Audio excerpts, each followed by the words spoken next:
afternoon, everyone, and thank you, Research and Ranking team, for inviting me to this panel discussion. And the topic that I got was very interesting, and it actually resonates what is happening right now.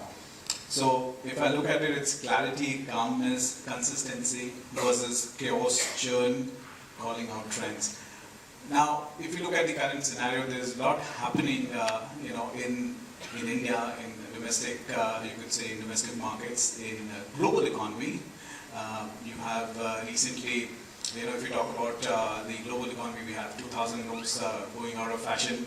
On the international trend, we could say Germany going into the recession, and much more what is happening in terms of interest rates. So there's a lot of noise, which, if you look at the investor community, and especially the fund managers who are sitting right here, there's a lot to deal, and how they are able to sort of take that noise out from the investing decision, that is something which we'll try and pick their brains on. And yes, rest assured, as promised, we will also keep some time for questions as well towards the close of the session. So let me put it across to Aniruddha sir as well as Nilesh, Shah. Tell us, how do you remove the chaos, clutter and information overload from your daily investment scenarios? Yes, because one thing I would also like to touch upon is if you can also include anything, how you keep yourself mentally fit. I think that is also something which will help to clear the noise. Yes, Nilesh. Well, that's a tough one. In today's age and world of excessive information, I think what I have learned over the last 20-30 years is that the only way to make, essentially, be focused and make money is to be focused on individual companies. I think a lot of the noise around politics, economics, all of that doesn't add much value. I think it's all about investing in the individual company and looking out for merit. The key thing to really figure out is to figure out your sweet spot. Right. There are dozens of sectors, there are thousands of companies which are listed, and I think it's very important for we as individual investors, analysts, to really figure out what our sweet spot is. Pick out our favorite sectors, have your guiding principles, and stick to that. And I think that itself can filter out a lot of the noise and the commotion that is there around us. Right. Anand, do you want to touch upon this? So, I started investing as a fund manager in 2008. I was given the DSP BlackRock Microcap. So you can understand the year and the end of the cycle, end of the market that you start. I think that year taught me a lot actually. And this was a portfolio built in 2007 and handed over to me. So I guess the first 6 months taught me a lot in how, first 6 months was all about protecting my job. Do I lose it or not? And from there, the clear cycle was what do you focus on. I think data is the final thing. If you believe in the data that gets presented, of course there are questions on that also. I think that should be the only thing which should guide you towards investing. Rest everything is noise. So as far as an investor, you can move away from everything that is said and you can categorize them as noise and just focus on data. I think that adds a lot of clarity to a company analysis or a balance sheet, or even the balance sheet analysis of the country. That is also data driven. And as Nilesh said, I think so, as an investor through about 20 to 25 years, even now I have a few sweet spots and there are spots which are completely blind to me. So as long as you are clear about what you are comfortable doing and just keep focusing out there, I think you will definitely evolve as an investor going on. Absolutely, in fact, rightly put. And this also reminds me of one saying, we used to talk about with our friends. So someone who's very analytical, he'll always say that in God I trust, the rest should bring data. So, from that perspective, it is very important for each and every one as we build our own models, build our own systems, and then trust that system to you could say, to right towards the end. You start with the system and you do all the calculation and trust your system and keep on redefining it or refining the system over and over again as and when more and more variables do join in. Now, another question to Aniruddha as well as Nilesh, to you as well is, so how do you sort of resist yourself from investing in, you could say, the trending topics or the trending stocks or the trending sectors? Well, I think this is where equanimity matters a lot. You need to show the right balance, which means that do not turn a blind eye to the new fads or the new trends. That's right. But the only thing that will protect you there is basically, again, like what Anand said, data, Right. numbers. So I think, there's basically the New York professor called Ashwath Damodaran, and he talks about numbers and narrative. The challenge or the problem is that most of us get so enamored by the narrative, Right. and we pay very little attention to the numbers. So only and only way to hedge yourself or to protect yourself against the latest fashion trends Right. is to say that what are the numbers telling you?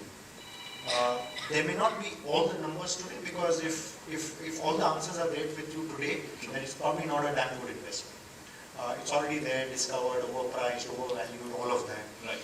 But as long as you have the ability to figure out that this particular business or this particular trend or this particular fad in the next 3 years, next 5 years, next 10 years will play out like this. What are the chances of it happening? What's the probability? And do you have that kind of time frame? I think that's very important. I mean, I can tell you that in 10 years this business will become great. Yeah. But if you as an investor don't have the temperament of even 10 months, it's not going to help you. It's not. So I think it's a combination of numbers, temperament.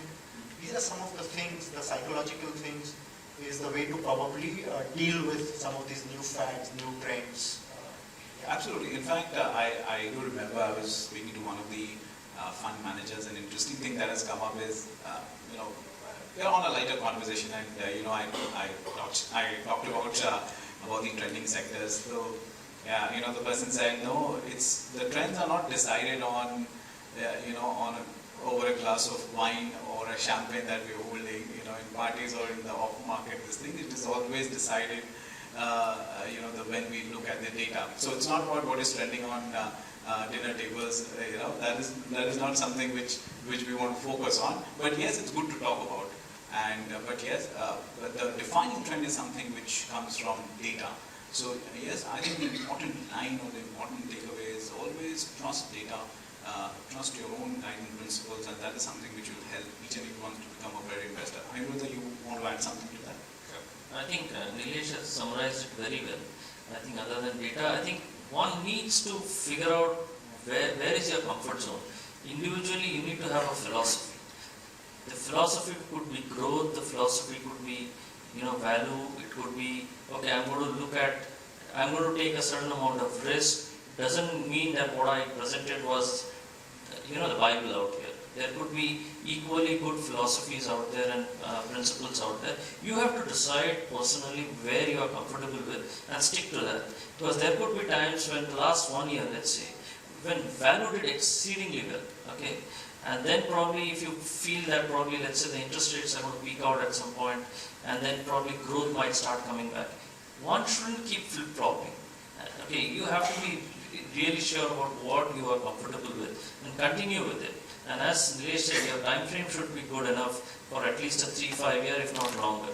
If you continue to hold reasonably good businesses brought at a right price, there is absolutely no way that you will not make money. The problem is you try to jump into anything that is moving, you will probably miss out on a longer trend which would play out. So our sense is data, your own philosophy, and patience over a period of time. This should help you encapsulate basically what is the requirement to make good returns over a period of let's say, 5 or 10 year time span. Absolutely. Now, Jaspreet, let me come to you. Manish in his conversation highlighted that picture अभी बाकी नहीं, picture अभी शुरू हुई है.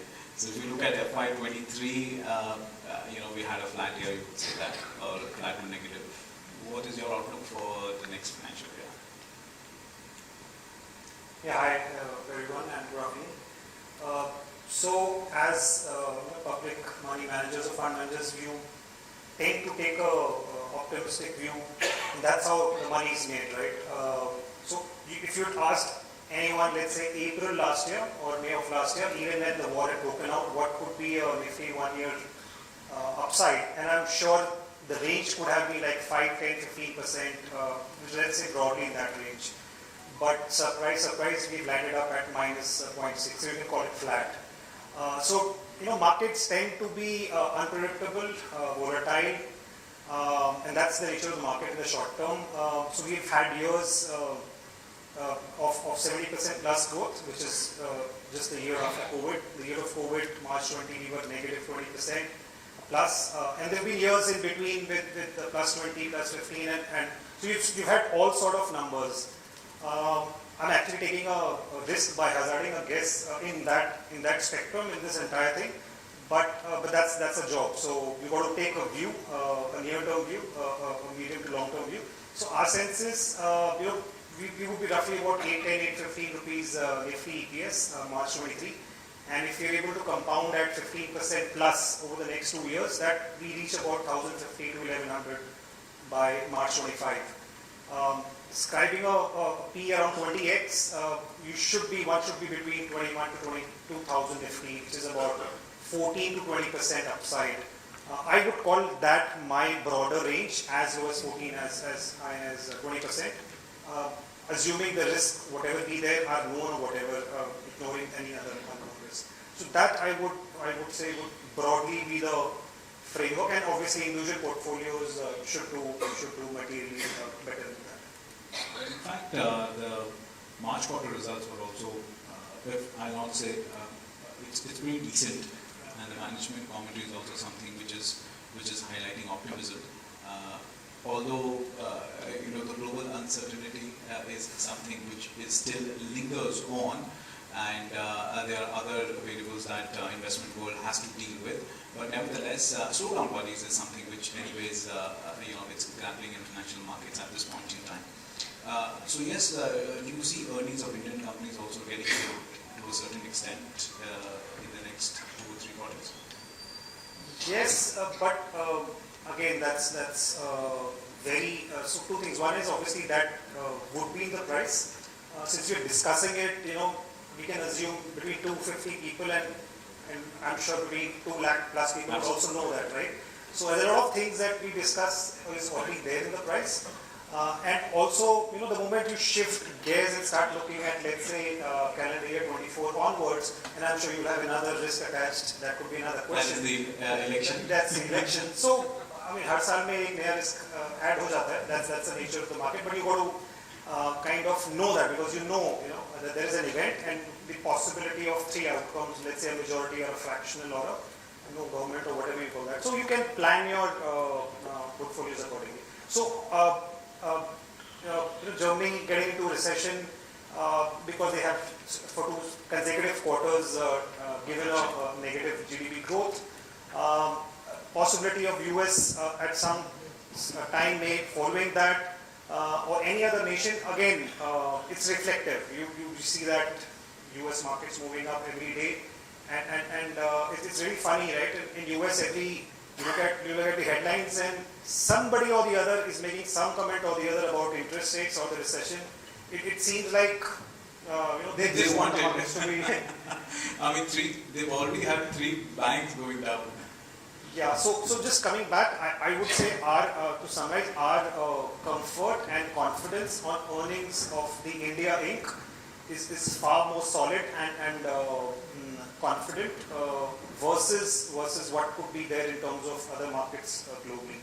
We're kind of getting de-linked with every quarter, and we've had recently, our trade deficit narrowing down, our dollar being stable and crude imports being under control, as well as softening crude price. I think a lot of factors seem to be within control, so that the earnings is not impacted as much. In fact, the earnings recovery should happen sooner than later, which has been missing for some quarters in the last couple of quarters. Right. In fact, our governor also in the recent one of the press conferences, he highlighted that GDP is probably likely to grow by 7%, so we will not be surprised. That is something which gives a lot of confidence to the investor community as a whole. Inflation is coming down, so we have good macro triggers favoring the investment side. So that's good. Aniruddha, let me quickly shift focus to behavioral finance. Now, what happens is that every investor, no, in fact, a lot of people or a lot of investors that I've spoken to as well in the past, and they always have a story to the stocks they've invested in.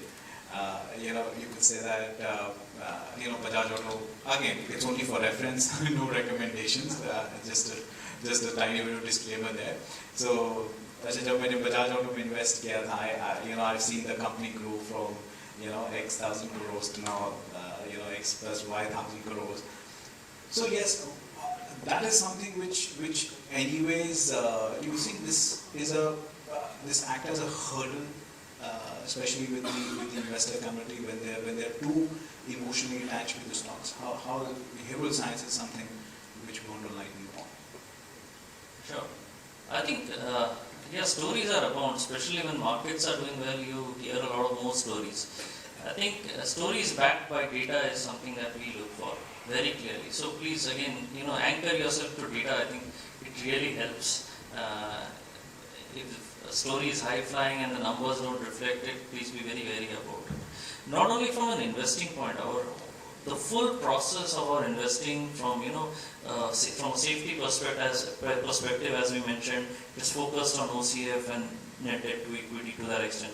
The only subjective part has been promoters background check, etc. that we do. The growth aspect also to that extent is determined by numbers for us.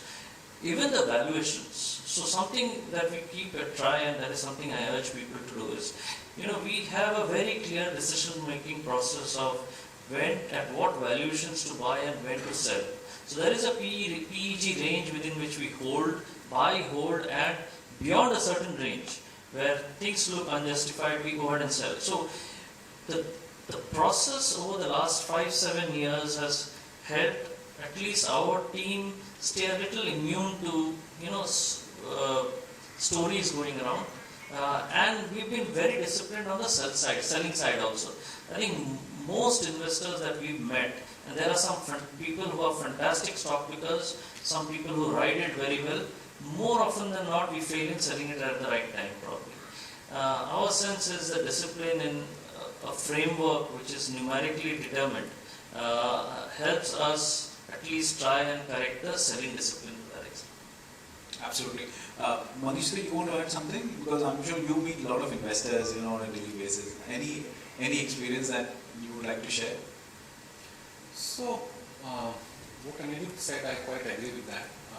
Basically, I am a big believer, of data. What I presented for good 45 minutes was all about data. Yes. So, whatever these guys presented, and whenever you go to any such conference, everywhere, one thing which comes out very clearly, that growth has to be there. So till the time a company has been compounding, top line growth is there, bottom line growth is there, cash flow growth is there, you be with it. And obviously, one can always do a lot of research individually, but if you can find a good fund manager or an advisor to look at the big picture for you, ultimately it will boil down to how much company is being grown on a yearly basis. Till the time all those fundamental triggers are intact, all other triggers are intact, qualitative triggers or qualitative inputs are there, it will continue growing and you be with it. Emotional attachment in investing is certainly not good. So you look at the data, look at the compounding, look at the growth prospect, look at all the quantitative factors, look at as many qualitative factors possible, and just be with it. Just ride the trend. Absolutely. Now, we're talking about emotional attachment, and that's where AI comes in, that's where ChatGPT comes in. I would like to, put this onto Nilesh, and, he's given a fabulous presentation on the technology. ChatGPT is something which is obviously right now it's talking point. In fact, at Economic Times, I think in the past, I think in the last week or 10 days, we've done a story around it. We've asked ChatGPT to pick out some stocks, and the software was actually able to, highlight some of the stocks from the Indian market. So, although we put out that story, if someone wants to read it, they can just, probably Google it at that point in time. But yes, I mean, this is something which is actually happening, and more and more, as and when more AI-related platforms come in and it's available to the people, and someone starts investing or based on those recommendations, pros and cons, what do you see? How that story is going to pan out? I think AI is a reality. This whole shift from generative or traditional AI, from the traditional AI to the generative AI, I think is a seminal shift. Right. And it's going to have a profound impact. But I still think that I'm a firm believer that it's surely not going to be a substitute for human intelligence. Okay. I think human intelligence is supreme. And I think there was one of those movies, Rajnikant movies, Ravan or which one it was. Yes. Right? And finally, it's essentially, no matter how many robots came up, all of them, finally it was essentially the one which was the actual human being which survived. Yes. My view is something similar. And especially in the world of investing, and like you asked that, you run a question that tell me the stocks to invest or how to invest. And there are three edges which matter in investing. The information edge, the analytical edge, and the behavioral edge. Okay. I think the information edge, I think it's there all around. I mean, there's so much of information. I think analytical edge is something which systems and the ability to run numbers and databases and filters and all that comes in there. But I still don't think that the behavioral edge is something which the AI is going to contribute. Absolutely. As long as there is fear and greed, I don't think AI can take care of fear and greed. It's something which is totally inbuilt in you, and it is you who will essentially decide that. And that is something which can come only over a period of time. So, experience, wisdom, these are some of the things which I think AI can't give you. Similarly, people say investing is both science and art. I think science is fine, well understood. I'm not sure how much AI will bring in the art side of it. There's the third dimension, which is that investing is also a craft. Absolutely.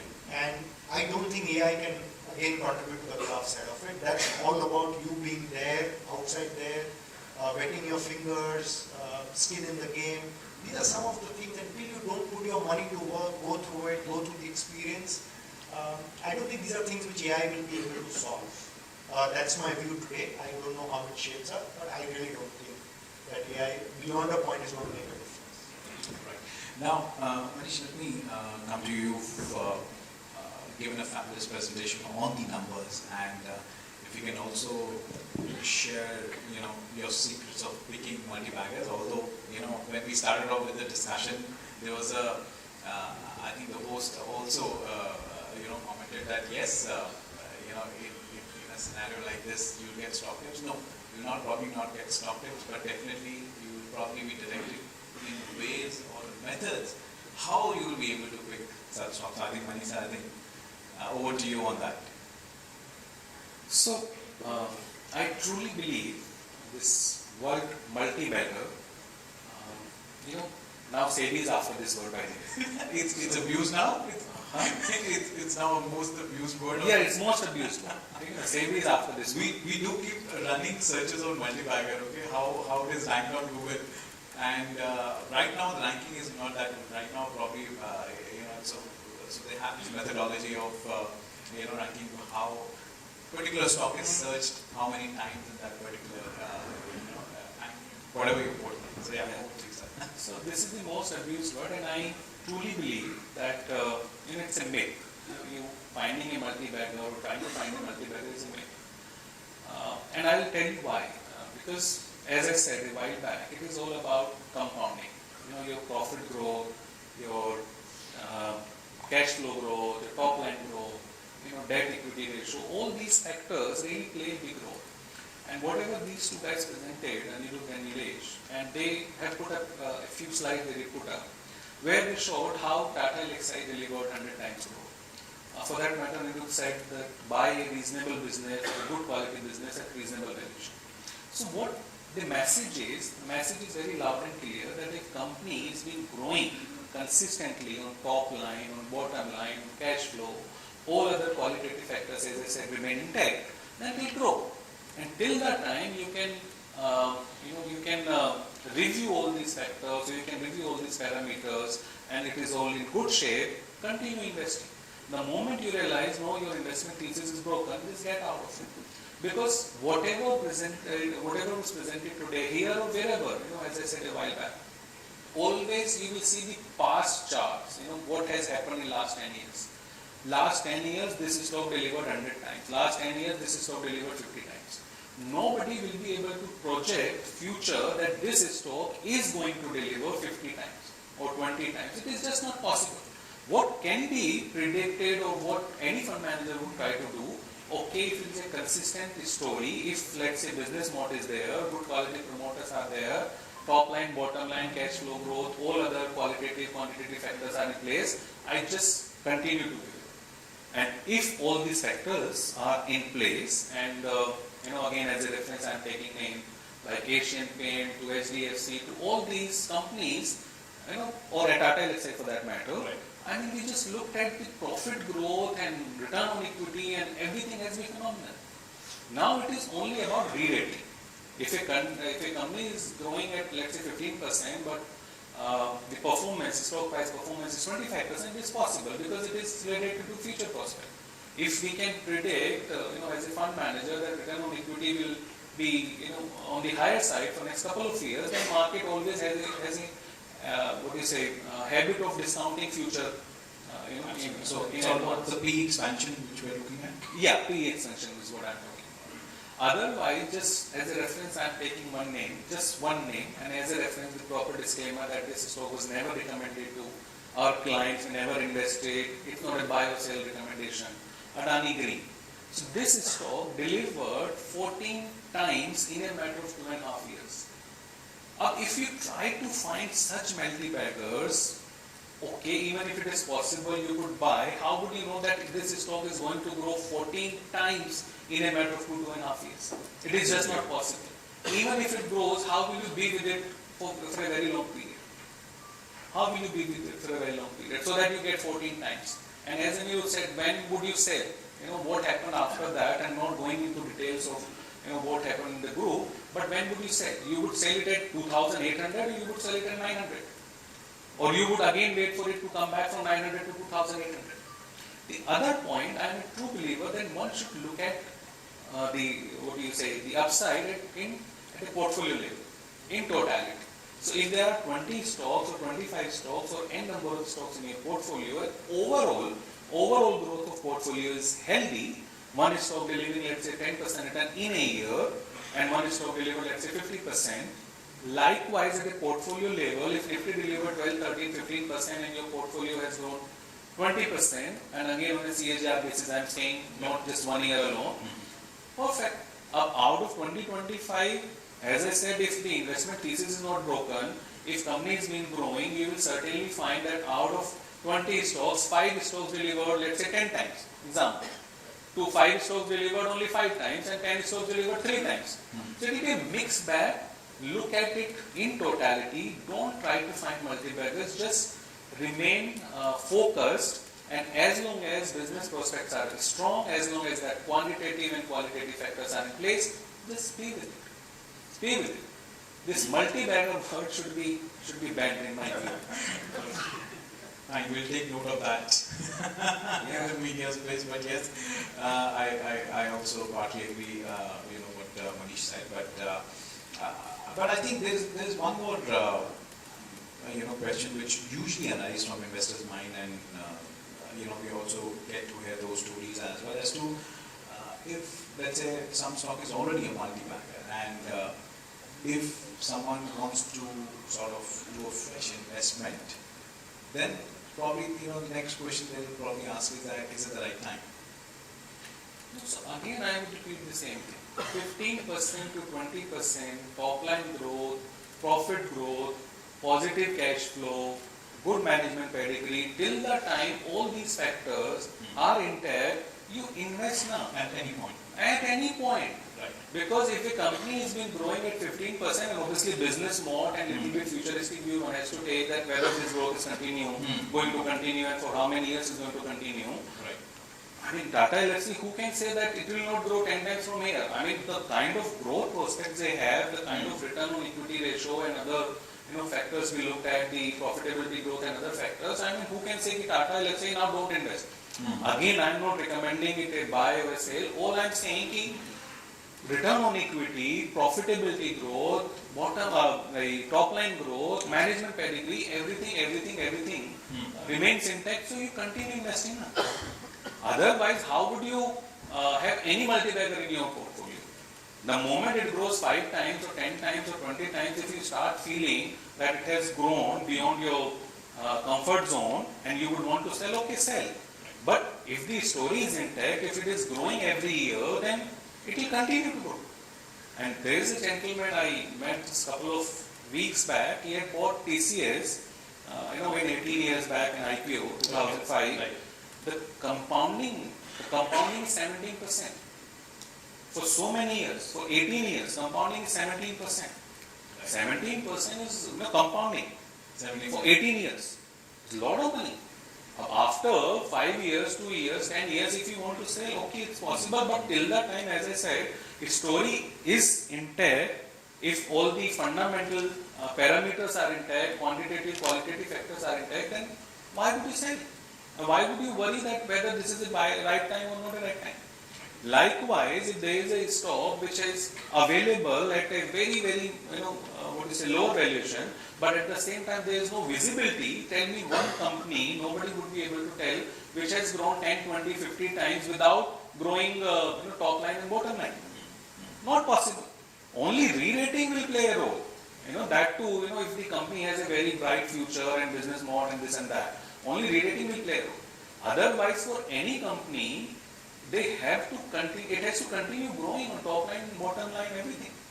That's what happens when you abuse multi-baggers. The mic goes off, but nevertheless. Nilesh, let me also come to you. We just did a poll there, and how many of us right here, who are sitting part of this discussion, are investing in US stocks.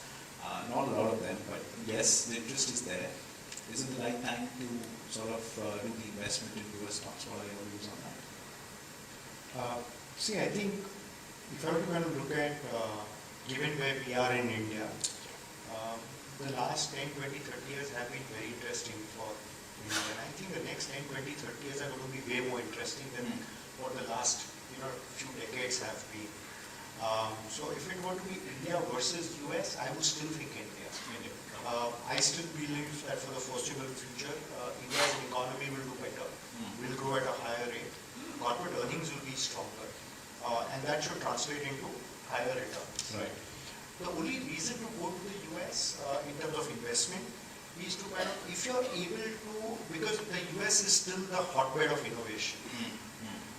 And if you can truly identify innovative companies, and if you yourself are a very avid tracker of innovation and you understand how it is going to be and all of that, then only I think you should be looking at US equity. So let's assume we talked about Envision, and if you are essentially, if you have a lot of deep knowledge of say the chip technology, Right. and then you have the ability to evaluate Nvidia, then you probably look at something like that. But otherwise, I think my view broadly is that a lot of pockets in India, be it Indian consumer sector, Indian financial sector, the wave of digitization, I think these are some of the things which are so powerful tailwinds that I would still think India is a better place. Only exception to that is that if you can identify innovative companies, disruptive companies, then maybe invest out there. And keep in mind that that's always a double-edged sword. Right. It looks great as long as the going is great. Overnight and sitting here in India, if you can figure out that your target company has got disrupted by somebody else, Right. and then you can essentially have a sound exit strategy, then it's fine. But otherwise, I think I would still bet on India versus US. Absolutely, and that's where the growth is happening. If we are growing at 7% odd, in terms of GDP growth. So yeah, so जैसे कहते हैं उगते हुए सूरज को सब सलाम करते हैं. So that's where India is placed among most of the emerging market players at this point in time. Now, Manish, let me also come to you. If you can let us know how investors should sort of educate themselves. A lot of it, we've already sort of highlighted a lot of things, the radar with your presentation as to what really numbers or the sort of numbers which one should be tracking in terms of GDP, economic indicators. But if somebody wants to really educate themselves in terms of investing, how should they go about it? First thing first, you should really know what is your objective. Because if you are trying to learn, let's say F&O trading, or if you are trying to learn crypto trading, or if you are trying to learn long-term investing, you cannot go to the same company or service provider or platform or advisor, or let's say teacher. Right? So first set your objective right. Okay, this is what I am trying to learn. Because if you come to, let's say, research and ranking, and we have a platform called Informed Investor. So Informed Investor is an education platform, but only for long-term investors.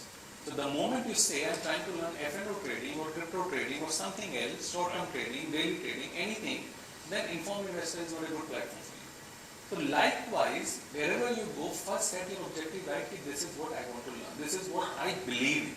So if you really believe in long-term investing is good, then only try to learn.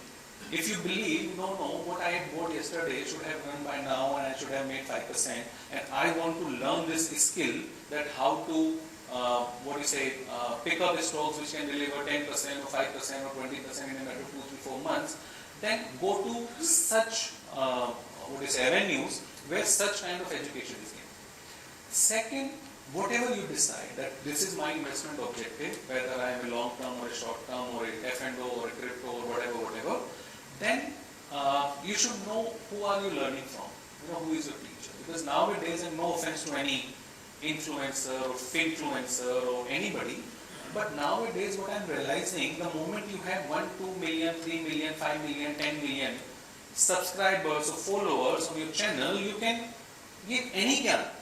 I mean, how does that work? I could never understand that a 20-year-old boy, a 25-year-old boy, how they can teach investing to you. I mean, all of us are sitting here, these wonderful fund managers sitting here, they have Absolutely. 20 years of 30 years of experience. So if they tell you something, if they give you any gyan, if they share their experience, it matters, they are sharing their experience and they have gone through that journey.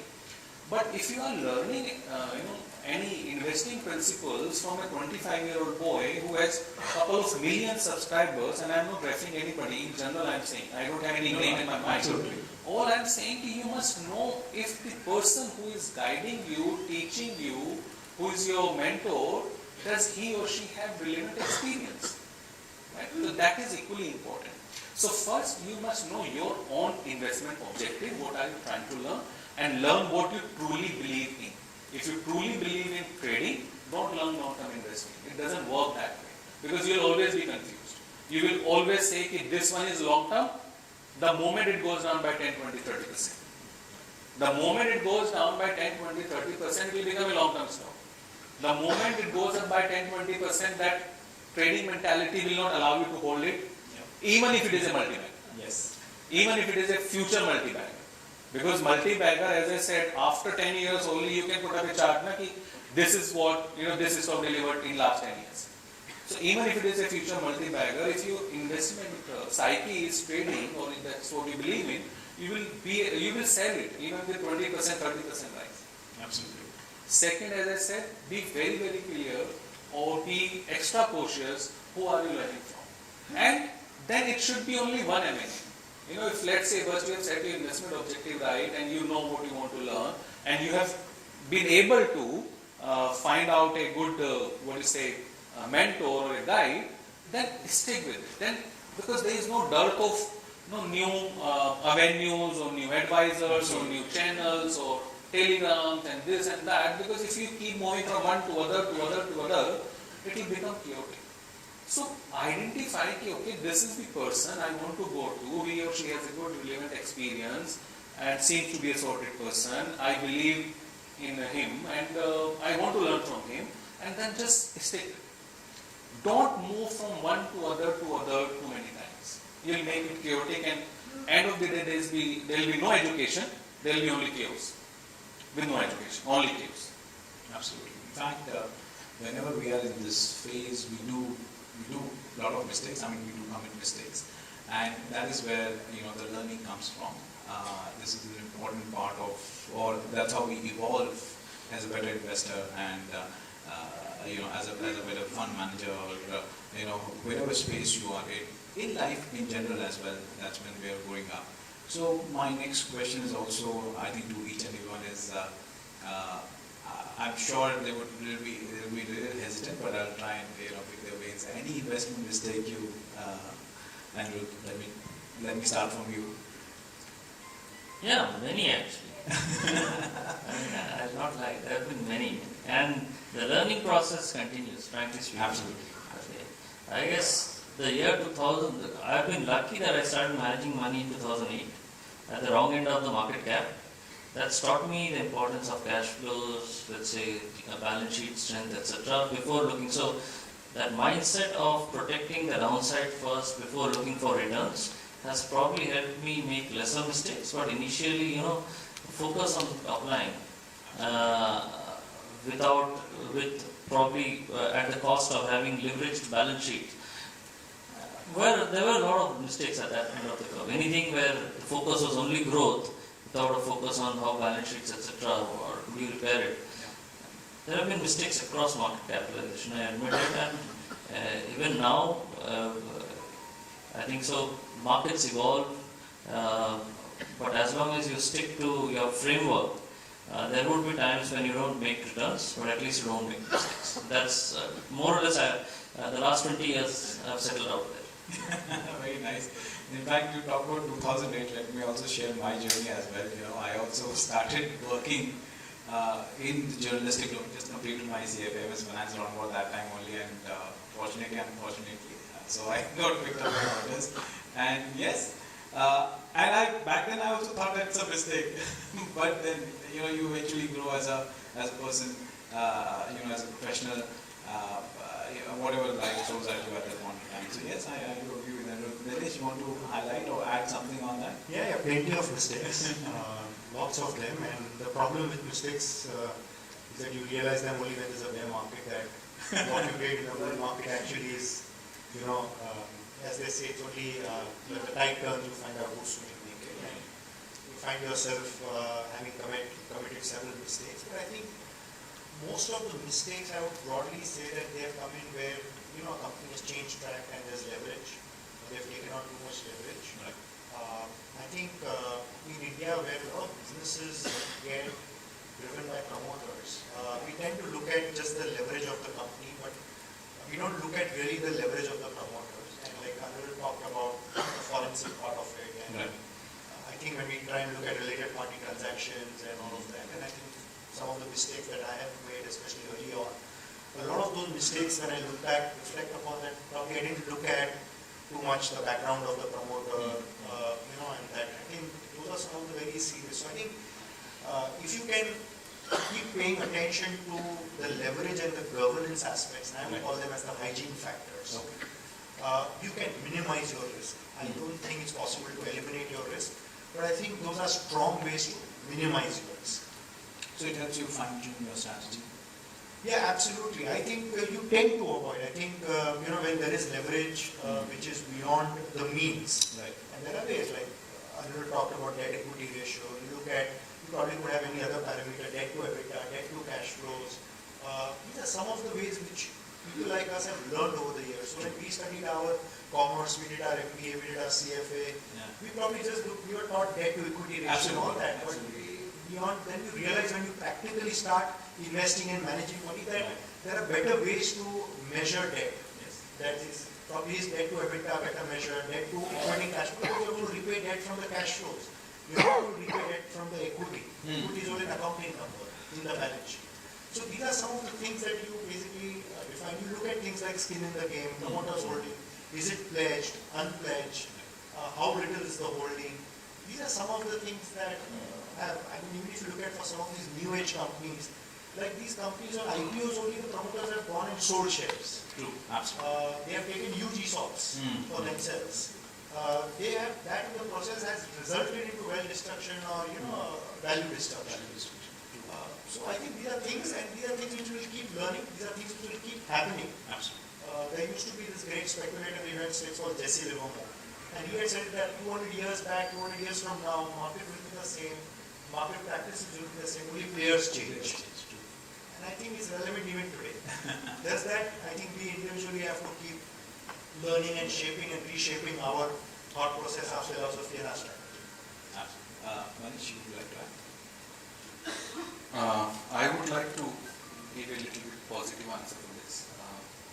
Not that these people shared any negatives, but two things I would say. First, yes, I have made a lot of investing mistakes in the last 2 decades. But I'm not too worried about it because I know that I'll continue making such mistakes. Such mistakes will keep on happening. If you are in your investing journey, it doesn't matter how much tools you apply, how much analysis you do, you will end up making some of the other mistakes. So, don't feel too about it. As long as that 20-year CAGR, 20% CAGR, 5-year story, 10-year story, all that you can manage. In between, certainly there will be businesses which you couldn't understand properly, or you sold, let's say, before time, later you realized, I should not have sold. All of this will keep on happening. Second, why I don't feel too worried about it, because there is no dearth of new opportunities. So if you have made a mistake, and if you want to buy, let's say, a new one, and a good one, and probably a better quality one, there is always another option available, and another option available. Okay. So there is no dearth of new opportunities. You have made a mistake, no problem. You have sold a stock at a wrong time, no problem. As long as you can identify a new one, a more compelling opportunity or equally compelling opportunity, it's fine. There are thousands of companies. So how can you be so perfect that you will not buy at a wrong time or you will not sell at a wrong time?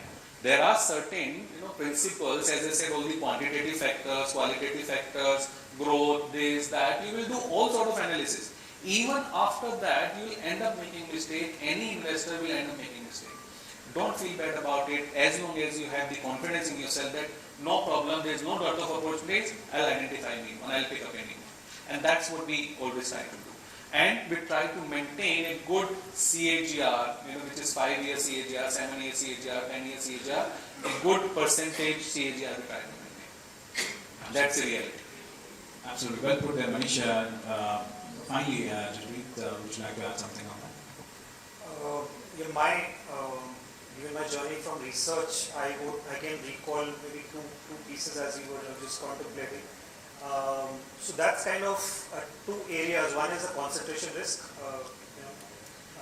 We've spoken about, and spoke about having the number of stocks. So probably the mistake in the first decade was having too much concentration on some of the areas I understood more. For example, it could have been a building material, cement, metals, some sectors I was tracking in the first decade, and luckily they were doing well. But only when the tide turns, and then you realize that there is an ocean of consumer and tech and whatnot. But I didn't understand that space, and I was just holding myself back. So it's just the larger point I'm making is trying to go out of your comfort zone, trying to go outside what you understand, and dabbling in it, even though it might have a certain risk, but it will ensure that there is the diversification is maintained. That would be one. And second, again, as research analysts, we tend to sometimes either overdo or overthink, which is again recalling some names like company suddenly moves into a separate product category or geographically, or maybe the successor or management changes happen. You start panicking, and the story is over. And then you realize you made a good 5x, and you move out and it's good 5 years, but without realizing the last 5 years it's done another 5x. So you actually lost out a 25x story just because you would probably doing a little bit of that extra channel check and so it's always probably a little okay to let go of certain events which may have happened an adverse event and leave that with the faith that the company has come out of it in the past as well or similar other companies have come out. So that's my one learning that I remember having made that mistake of having done 5x, but the next 5 years again did another 5x. So it was a clear 25x story. All right. Well, I think on that note we are running out of time. But thank you so much, everyone, for being candid with the mistakes and giving us a lot of gyan around investing and everything. Thank you so much for the panelists. Thank you so much for your time.